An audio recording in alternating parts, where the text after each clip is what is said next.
Good morning, everybody. 6 o'clock here on your Tuesday.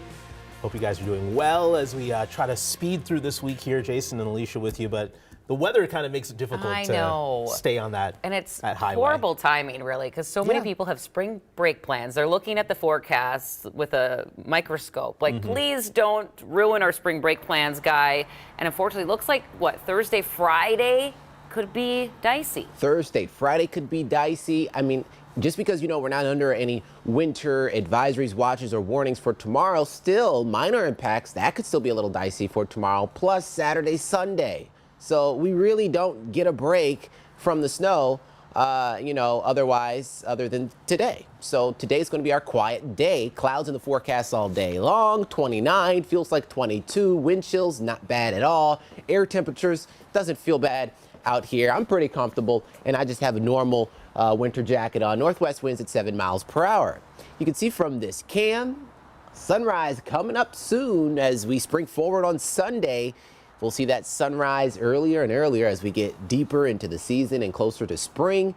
Clouds in the forecast through 11 a.m. 33 will warm above the freezing mark right after 10 a.m. into the late morning hours. Winter storm watches already posted for Thursday afternoon into Friday morning.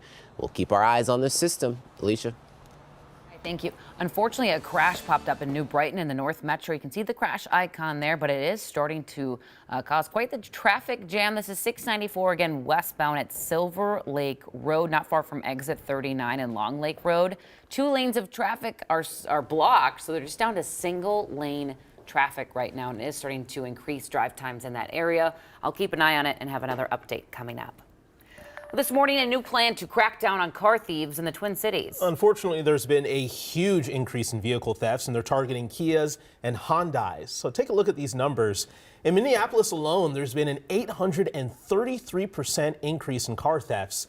The police chief says the city went from an average of 200 Kias and Hyundais stolen in a year to more than 2,300 in just 6 months. And this is just one example. Last Friday, a stolen Kia, the driver speeding through North Minneapolis on 94. You're about to see it here. The car takes a dive from an overpass as it's being pursued. 2 juveniles were arrested. That video is just wild there. Jennifer is in Minneapolis this morning. And Jen, what plan does the chief have here?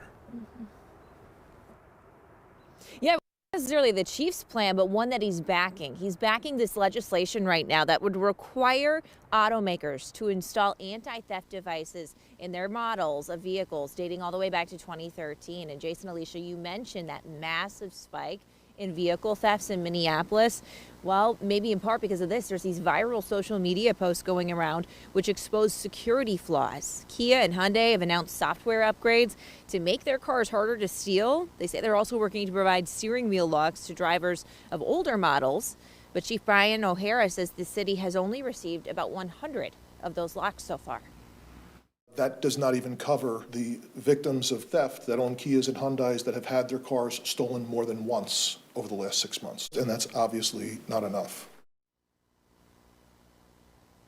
All right, so again, what this legislation would change, it would really put the burden on the automakers to help prevent these car thefts by requiring them to install these anti-theft devices in their vehicles. And this is about more than just stopping car thefts, because many of these thefts are then linked to other crimes, including 5 homicides and 13 shootings. We're going to have more on that and why the chief says that this anti-car theft legislation, that not alone, there needs to be more done to fix this. We'll tell you what he wants to, or what he's saying about it coming up in just 30 minutes. Oh, yeah, I feel like this has been a problem for a long time and something definitely needs to be done. Jen, thank you.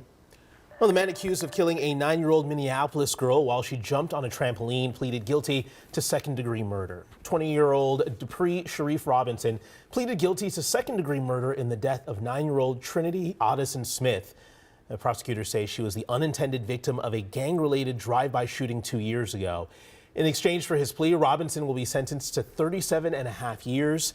And now the families of 2 other children also shot within days of Trinity are still waiting for justice in their cases. That includes KG Wilson, who's long raised his voice as an activist and a grandfather. I get to see what justice for an innocent child looks like. I don't know what it feels like. This morning, investigators are still looking for whoever shot 6-year-old Anaya Allen, who's KG's granddaughter, and LaDavian Garrett Jr. Allen died from her injuries. LaDavian is now recovering at home after 6 months in the hospital. Police right now urging anyone with any information about the shootings to contact police. This morning, Minnesota nurses are asking state lawmakers for some help. A new report shows thousands of Minnesota nurses are quitting their jobs because they are burned out and overworked. Cece is live at the state capitol with more on what they're doing. Cece. Hey, good morning. Well, the Minnesota Nurses Association released the report that you just mentioned, and it says that 2,400 nurses, more than that actually, have left in the past year. Now, that report comes as MNA works here at the Capitol to try to get a new bill passed that would hopefully keep nurses. Now, the bill that is being proposed right now is called the Keeping Nurses at the Bedside Act, and it would set limits on the number of patients assigned to one nurse. Now, one nurse who's leaving the bedside says there's not enough time and resources to care for patients the way they deserve to be cared for. Meanwhile, the Minnesota Hospital Association says the proposed staffing mandate would reduce hospital care capacity by 15% and threaten care for 70,000 patients in Minnesota. These things are already happening. The hospitals cannot turn around now and say that, oh, we are concerned about beds, because they're already closing beds. That's the reality.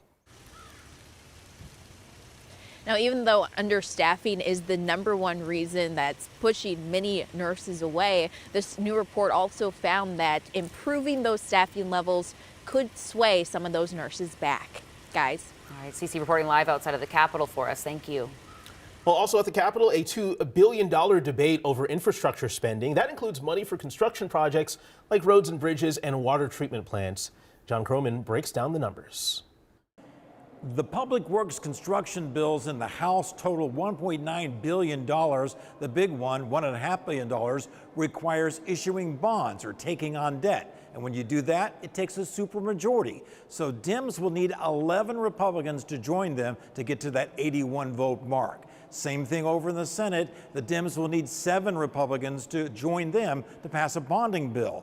But the Republicans now say they're not going to do it. They're not going to support this bonding bill unless first they get the tax cuts they want from the Dems. So stay tuned.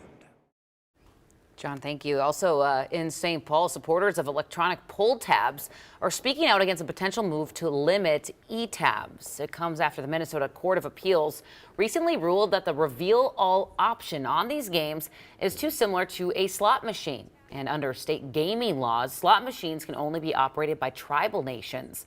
The American Legion and the nonprofit Protect Our Charities say if e-tabs are scaled back or banned, community programs will suffer.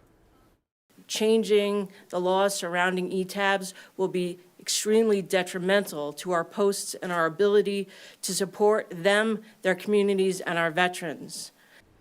As of today, no bills related to e-tabs have been filed. This morning, Memorial Blood Centers say there is a deeply critical need for blood donations right now that could start to affect our hospitals. They cite snowy weather, cold and flu season, fewer donors, and fewer drives for the shortage. The next Health Fair 11 blood drive is March 23rd, so you can schedule a donation time now. 6:09 is your time, and turning to the forecast, we're finally getting a little break from the snow, but don't get used to it, folks, because this week is going to be another wintry weather week, Guy. Yeah, Alicia, and today is really our only true break from the snow, because snow is in the forecast each day for the remainder on the 7-day forecast, really. But impactful snow, especially Thursday afternoon into Friday morning. Here's our sunrise camera. We'll be showing this throughout the remainder of the show. Sun up right around 6:40. Rather, really won't see much sunshine today, but like we're seeing a few cracks there in the cloud cover. We could see a few peaks of sunshine. 29 right now, northwest winds at 7 miles per hour. Feels like 22 on the skin if you're getting ready to step out. Next 12 hours, temperatures warming up to the upper 30s. We'll already start to make progress by 11 a.m. Temperatures up above the freezing mark, so that's a step. And then later on this afternoon, maybe great for, stepping out, stretching your legs, any fresh air if you have any plans to do that today. Not a bad day to do that because snow's in the forecast really for the remainder of the 7. As soon as tomorrow, we'll see snow showers move in. Not as impactful, but still, it just doesn't take much to slow down traffic.